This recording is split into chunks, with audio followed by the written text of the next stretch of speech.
Yo, what up, man? It's your boy Leo G. We're back with another edition of the ATL 3-Style Podcast. And before we get into it, man, I always got to do it like you know how. Give it over to my co-host, man. Give it out to my boy on the East, man. What's going on, Derek O? What's going on, Leo G?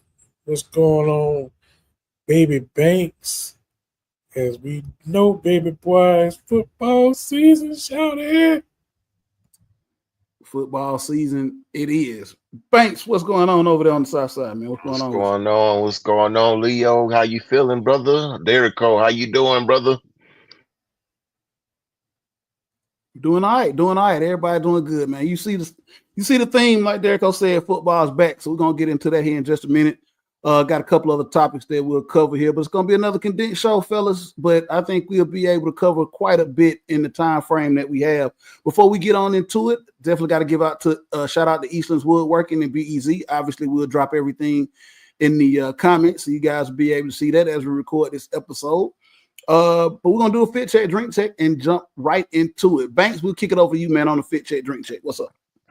Oh man, nothing but just Falcons hat here, Falcons shirt here. Nothing really out of the ordinary. Just something real simple that says Atlanta Falcons and drinking on Red Bull. That's what's up, man. Pass it over to Derek, man. Look like he went to the back of the closet today. What's going on? Oh, I did, boy. I had to move some stuff today, boy. I pulled out this vintage algae crumpler. I'm feeling kind of something about our tight end situation. So I had to have a reminiscing in the closet. And then I pulled out this old vintage, old school. I don't even wear this hat no more. But I decided I need to put the thing back out, put a little pinstripes on it with that Dirty Bird Falcons on it, baby. Man, that's what's up, man. So y'all see it, man. Nothing but the ATL fit, man. You got that classic Atlanta Falcons hat, man. This is one of the dopest hats, man, that they did. I like it, man, with the script in the middle of the Falcons, man. I picked that up, I think, a couple of years ago, maybe last year, I'm not mistaken. But the crown piece of everything, man, got my Falcons season ticket holder gift. And they give us quite a few things to select and clothing items. But the last couple of years, so they dropped the Dirty Bird chain last year. This year they dropped the ATL chain. As y'all can see, I had to rock it because sometimes them clothes, man, they be feeling a little young. I am kind of big bodied though, so I mean it might be me, but sometimes we get them shirts and jackets and they be feeling a little young. It might just be me, but anyway, I got the ATL iced out chain. Y'all see it, man. Shout out to the season ticket holder group, man. They know us very, very well, man. They know we like to be bold. They know we like to stand out. So you wish your team could give a gift as good and as fly as the ATL Falcons do with the season ticket holders. All right, man. So, fellas, let's go ahead and jump right on in this, man, and talk some Atlanta Falcons football, man. Like Derek O said, football is back. We just are coming off the heels of a preseason game on last week against the Detroit Lions. Also, man, as we record this episode, coming off of a scrimmage against the Tennessee Titans, who we will be playing this Friday night in our second preseason game down there at Mercedes-Benz. So let's talk about the Detroit Lions preseason game before we talk about the scrimmage that just happened on today as we record this show. Banks, I'm gonna pass it over to you here first. A little weird one here, and we'll get into the nuts and bolts of the game here in just a second. The game was suspended. The final ended up being 17-10, but I guess it will be considered a no contest if you want to call it that, because it is a preseason game and it doesn't count toward anything. Scary moment in the fourth quarter when one of the Detroit players went down after a hit. It didn't look good, but obviously he's doing well now. But end of the game, Falcons ended up like snapping the ball, ran the clock out. Everybody was in agreement to end the game. We've seen these things quite a few times in the NFL that looks very scary. So the NFL is handling these things with a lot of caution. Banks, your thoughts on the game overall, attendance, atmosphere, and your initial thoughts seeing the boys come out. Um, it's typical preseason vibe for what I saw. I saw a defense that was more aggressive. I like what I saw. I need to see more. I didn't really get to see a full plate full, if you will, to see, trying to, see a difference per se. But for the initial, what I saw, it was a little aggressive. Like I said, preseason vibe, nothing out of the ordinary.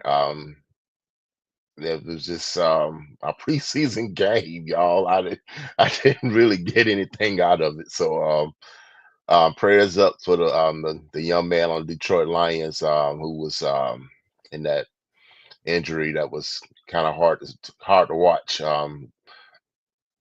Big ups to the Atlanta Falcons in Detroit for you know, standing on business about not going forward, playing that game. It was all about brotherhood at that moment. Yeah, obviously, man, Moray, I think his name, Maurice Norris, if I'm not mistaken, the player that was injured for the Detroit Lions. And like you said, I was already gone, but I did see the highlights, and it was a scary moment for everybody that was there and everybody that saw that. But apparently, coming from the Detroit Lions camp, he is doing well. Banks, preseason is always about assessment, right? Preseason is about assessment. So I'm about to pass this over to Derrico. There are a lot of things that, the average fan really, we go, we look and watch, just to see what's up. Football's back. We're glad to see and hear pads popping, but it's all about assessment right there. Because when you go to these preseason games, the staff is looking for key things. They're looking at, who's going to basically make up the bulk of the roster. I mean, the starters are already who they are, right? Even some of the backups are who they are. But you got to fill out this roster. So assessment is key. Derrico, were there anything, players or things that stood out to you from an assessment standpoint when you're looking at people trying to make this roster or fill out this roster? Hey, I'll surprisingly say that on the offensive side of the ball, I'm going to say Easton Stick played well. Like, I'll just say he played well. He went 15 for 18, 149, and a touchdown. He didn't turn the ball over, which is good. So it's like an 85% completion clip. And probably like maybe 12, 13 yards per pass attempt. So that was pretty good. I can't complain about that. The last thing I'm going to say on the offense, I was pleasantly surprised at the performance of Dylan Drummond, the wide receiver. First year, second year, I guess he's a second-year player out of Eastern Michigan. I'm like, where this dude came from? But, hey, he made a name for himself on Friday night. Defensively, that defensive line, that's all I'm going to say. That defensive line was humming, causing 2 turnovers. That's something that we haven't seen a lot of, when you got 2 fumbles, and I think we had 3 sacks. And we didn't even start the fourth quarter.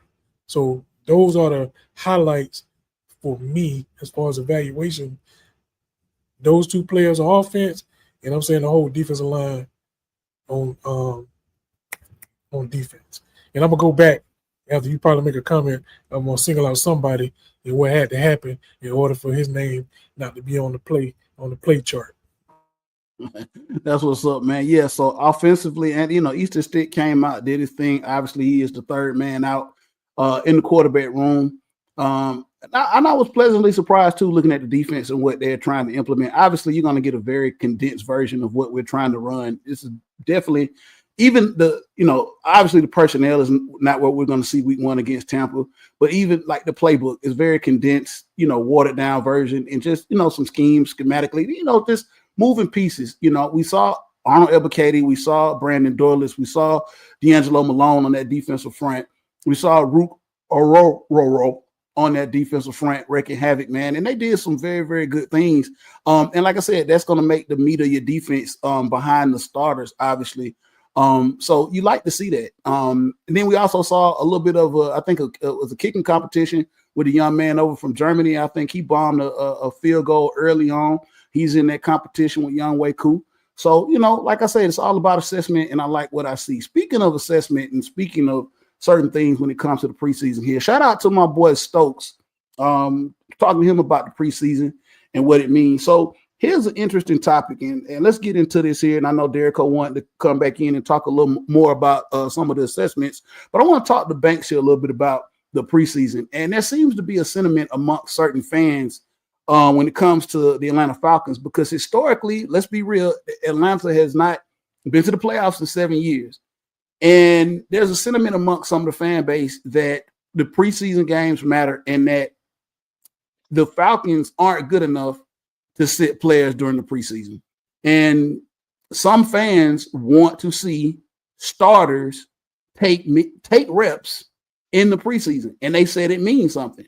So the Falcons historically have not been good and that they have not earned the right to sit players during the preseason. I have my own take on this, but Banks, I wanted to let you have this first. What are your thoughts about preseason and the Falcons and some of the fans feeling as though starters, everybody needs to get reps in these preseason games? And it's going to matter once the season starts if they don't get these reps in the preseason games. Well, I guess you can say I'm old school thinking about how players should go about their off season going into the season. Okay. Let's be honest, for the past couple of years now, Falcons have not done well in preseason. I think they only won like one game preseason in the past 4 years or something like that. I don't know. But I mean, it doesn't matter. I think, in my opinion, what I think I'm looking for my team to do, and reason why I want them to go out and be prepared and ready, is you're not going to get the same exact contact or the same exact pressure from your own. Okay, they're not touching the quarterback. Your first contact is going to be week 1 of the season. You gonna hit the ground running as soon as the season start, and you haven't even.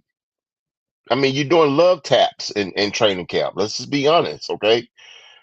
I think a lot of folks are tired of seeing the same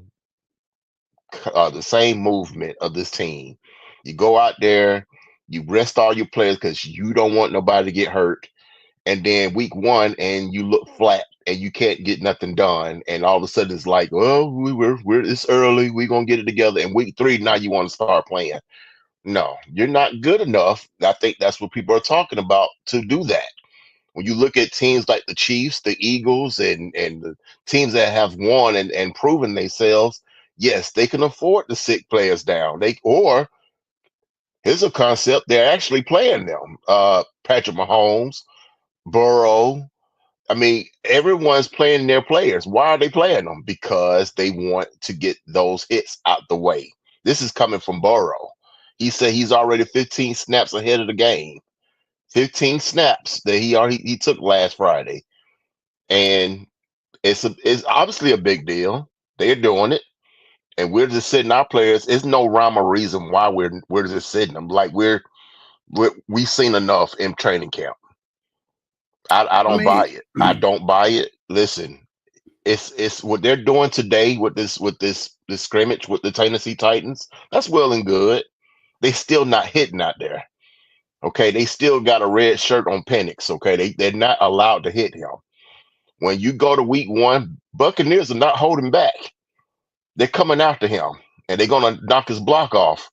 Okay, so if you're gonna sit there and keep babying this team, hopefully we can protect our team from injuries.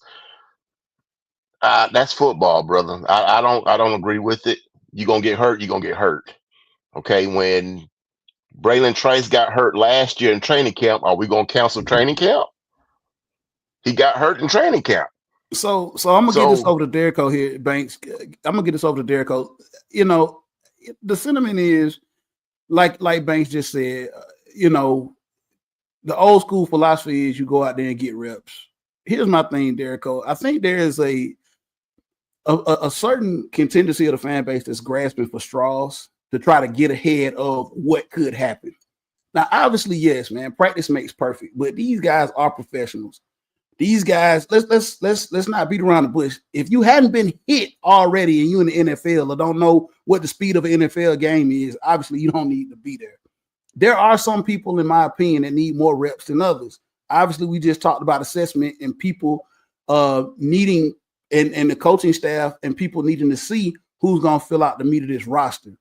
And there will be talk if we did have starters play in meaningless games and get hurt before week 1. So there is a double-edged sword to this, but I think there is a nature of grasping for straws to get ahead of anything that could happen going into the early parts of the season. I mean, good for Kansas City, good for Joe Burrow, good for everybody. The starters want to go out there and play and do their thing and try to get some time and whatever. But, you know, my thing is, at the end of the day, for me, I think, hey, the coaches are the ones that are going to make that decision. They made that decision. I don't think this has anything to do with who's better, historically what happened in those challenges. This is on the coaches. Derek Cole, I'm going to give this to you and your thoughts on the sentiments about preseason, and do the starters actually need to go out here and get some reps? I mean, I think our fan base, some of our fan base just nitpick and whine and moan about any and everything just because I don't have nothing else to do, I guess. We don't got to the point where the NFL has changed. Preseason is not what preseason used to be. Let's be real. It used to be 4 games, now just 3. So the evaluation period is different. So what they're doing now, most teams are trying to figure out who they're going to fill this roster out with and don't play their starters. I mean, it just don't. We all remember the time when it was the 3rd game was a dress rehearsal for the season. How many times have you heard that term again since probably about 3 or 4 or 5 years ago, the dress rehearsal? You don't even hear that anymore. So for me, our mindsets have to change and catch up with the league and stop moaning about stuff that we don't have no control over as fans. And that's just one of them. I mean, because the first thing that's going to happen is somebody get hurt, injured, there's a star player, you're going to bitch and moan about that too. It's a situation where you, like you said, it's a catch-22. You can't win for losing because you can't please everybody. I mean, you just can't. I mean, these folks are professionals. At this point, I don't even know why they even do preseason, if you ask me. College football don't have preseason. What they do, they lace them up, they go out there and play week 0 or week 1. So if we compare apples and oranges, these are professionals. Those are college kids. So what's the big deal about it? It just appease our little own self-interest about how we feel something should go that we don't have no control over and that we don't own no team. And speaking back to Banks' point, we'll talk about what happened today here. The scrimmage, Tennessee Titans in town. Obviously, they'll be in town all week. Up in Flowery Branch taking on the Falcons. So a lot of chatter coming out, lots to watch a lot of the stuff on the social media feed today. I think Derek was able to watch a lot of it on YouTube as well. So going into that, I saw a lot of drills. I saw a lot of different things, and I saw a lot of positives. And I think on both sides of the fence, Derek, I looked at the beat writers for both Tennessee and the Falcons, and they all concurred that the Falcons had a very, very good day, and Tennessee looked very, very lost. Obviously, Tennessee has a lot of holes. They had the number one pick for a reason this year. But apparently the Falcons look crisp. Our Michael Penix looked pretty good. The one-on-one matchups look amazing with Drake London. I saw some clips with him. Also saw a boy out there, Pierce, handling his business. So the scrimmage today, I would say, one up to the Falcons. Derek, do you feel the same way after watching some of the stuff that you saw?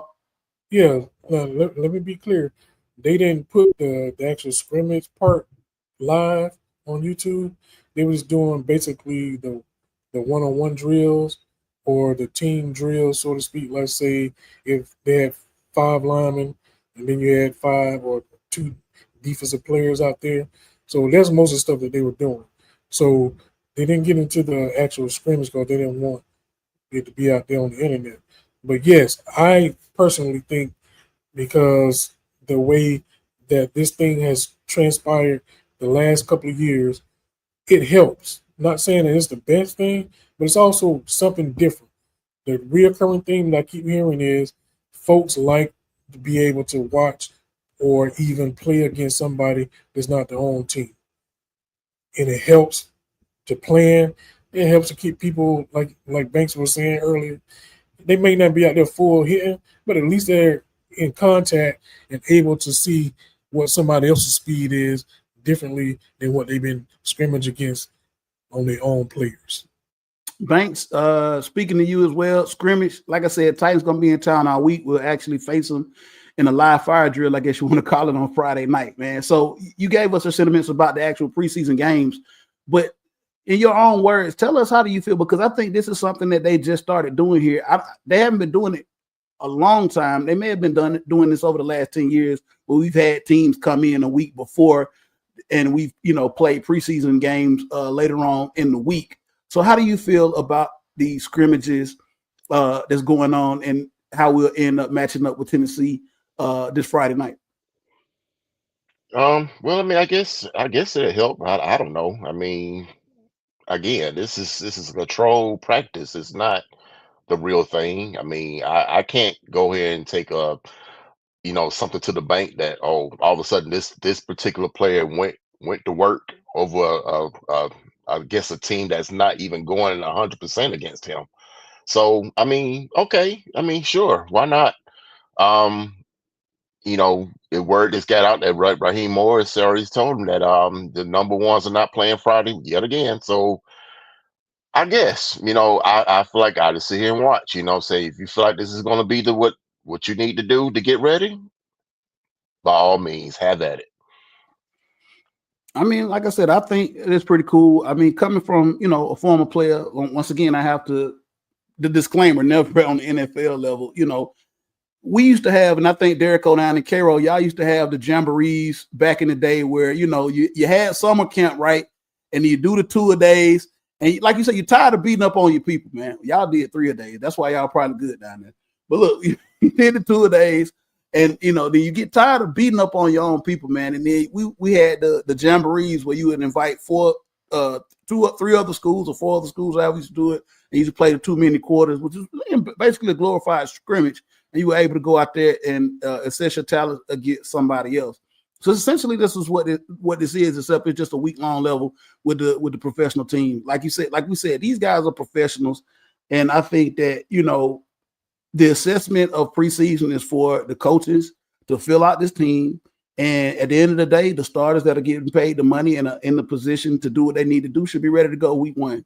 Plain and simple. Like you said there, Cole, lace them up and let's go. And for the fans, listen, preseason or not, however it shakes out, it shakes out. I don't think we go back blaming, oh, well, we should have played so-and-so in the preseason. If he would have got 4 more snaps, we probably would have beat, Tampa Bay or whatever. You know what I'm saying? Like I said, at that point, it's over and done with. And we're grasping for straws to try to figure out, hey, are we good enough? If we're not good enough at that point, we're just not damn good enough. I don't think 4 extra snaps in a preseason game is going to make the damn difference at that point.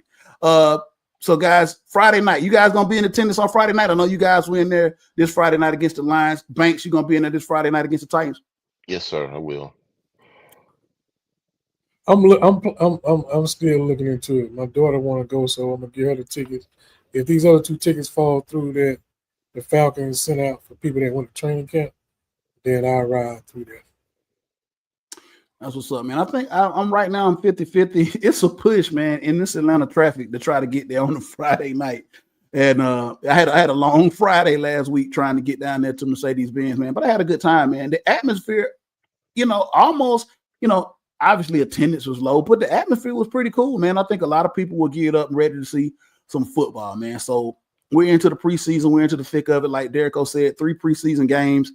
So we're almost there, man. Less than a month away from opening day against the Yuccaneers down there in Mercedes-Benz. That should be pretty fun. Shout out to the Falconers players, man. We definitely going to get it in week 1 over there on the corner of Northside Drive and Nelson, right across from Atlanta, Tucky. Banks, headed over to you before we talk some Atlanta Dream. Oh, okay. I just wanted to touch on what you were saying about, going to week 1 with the Tampa Bay Buccaneers, case in point. And, I was just speaking of what the fan base is pretty much is what the argument is that if they start off flat against Tampa and Tampa doing their thing and Falcons are struggling to score, you know that's going to be the topic. It is every year.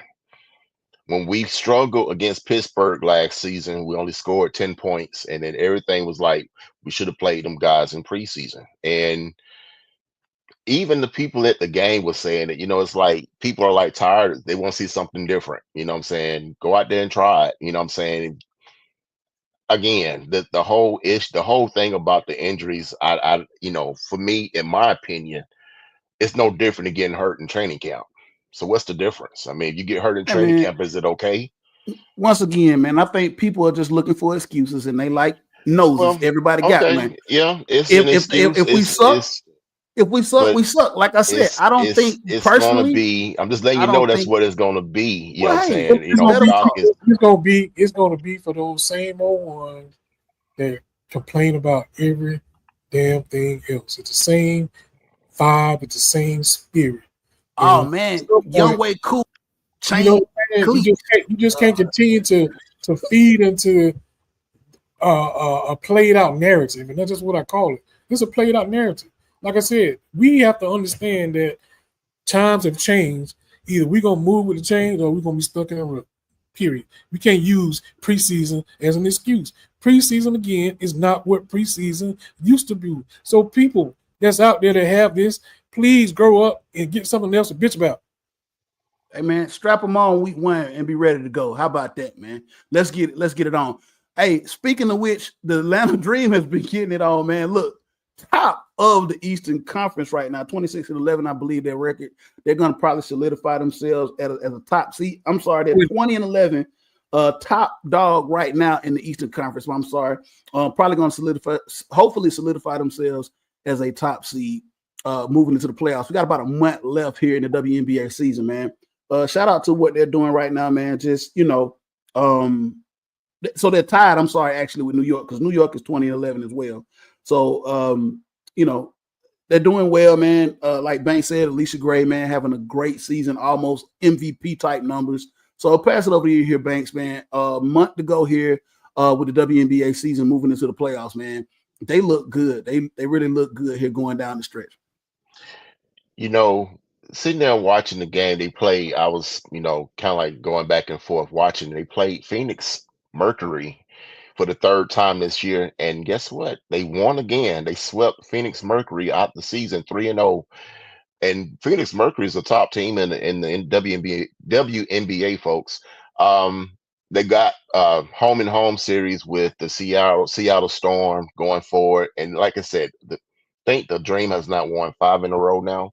They're getting hot at the right time, and this is 6 in a row. They're getting hot at the right time. This is to the point where they were doing this a lot without Brittany Griner. They were doing this without Ryan Howard. This is a very good sign that this team has really believed in what Smeko is preaching, and they're believing in each other. Shout out to Jordan Canada, who's slowly becoming my favorite person on the team. She is the anchor that keeps that offense moving. Um, Alicia Gray, quietly is kept. She's probably a dark horse for the MVP. That bench, oh my God, that bench is coming in and basically doing everything the starters are doing, if not better. They're going out there knocking threes down, they're taking it to the rack, and then they're very playing unselfishly with the ball. I used to be a time where you see teams like New York Liberty or the Minnesota Lynx, the top teams in the league, and you're like, oh, you play a team like that, you go ahead and put an L on the board. No, you can't do that with this team. The Atlanta Dream will beat you. Like they beaten the Lynx already. They beaten the Liberty already. Like they have beaten teams out there convincingly. This is not no just lucky, happy-go-lucky team out there. Man, this team has really bought in. The fans are behind this team.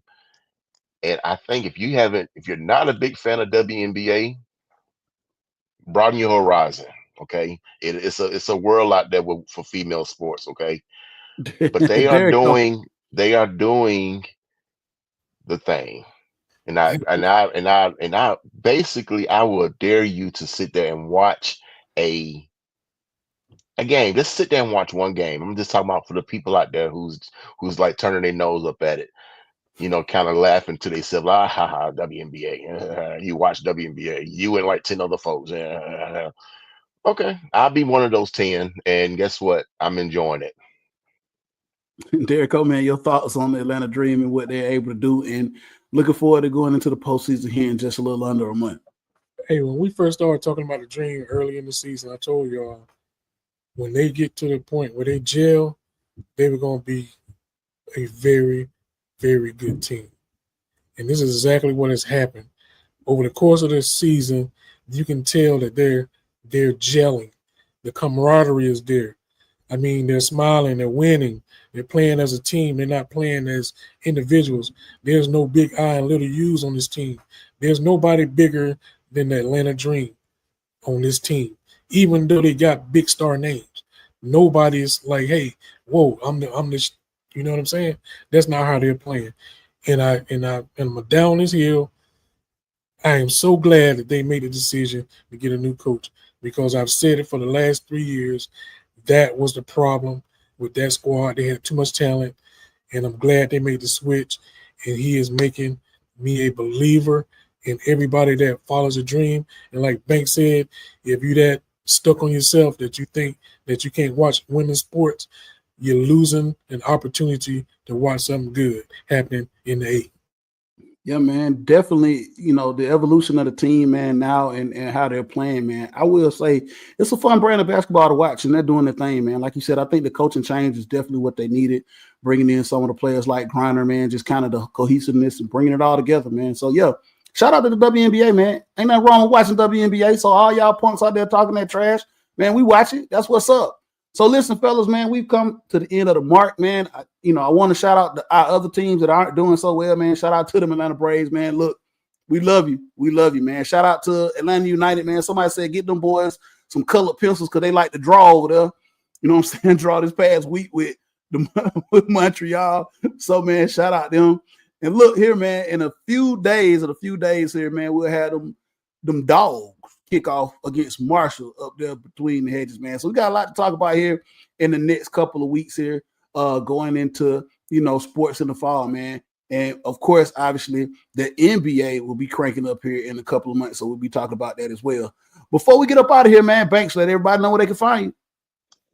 Find me at Antoine Jarrell Banks on Facebook or Baby Banks 80 on Instagram. Or you can just find me in the stadium, section 122, and I'll be there. And then these guys are here, right? These two guys right here, they be somewhere around the stadium. But I'm the one who's got to look for them. How sway. Derek, man, let everybody know where they can find you at, man. Hey, I have to come down on y'all level because y'all got it like that. I'll be up there in the third level chilling, overseeing everything. They can find me at Facebook at Stacey D. Derrico. They can find me on IG at Derrico_Virgo. They can find me at Snapchat DJ Caro6. And you can find me on what's that thing? TikTok, Derrico. No, Black_Virgo. Yeah, that thing. And I got something I want to share when you talk about these our sponsors. All right, man. So we'll bring that back. How about we bring that back on the next episode, and we'll give you a whole feature, Derrico, man, because we right at the mark here. We'll give you a whole commercial. Next episode. Go ahead. All right. So look, man. So you can catch the show, obviously, ATL 3 Style Podcast. You can catch us everywhere that you tune in on social media, Facebook, X, all that stuff there. Also catch us on YouTube. Like Banks say, hit the like button, subscribe, man, and follow us, man. It don't cost a thing, man. We definitely appreciate all the fans that follow us. And we'll definitely be back here, man. Shout out to our partners, BEZ and Eastlands Woodworking, and we'll give Derrico a feature on the next episode of something I'm pretty sure he got that's pretty cool from Eastlands, if I'm not mistaken. But look, we're going to be out. We'll come back next week and we'll talk some more Atlanta sports. This has been another edition of the ATL Freestyle Podcast.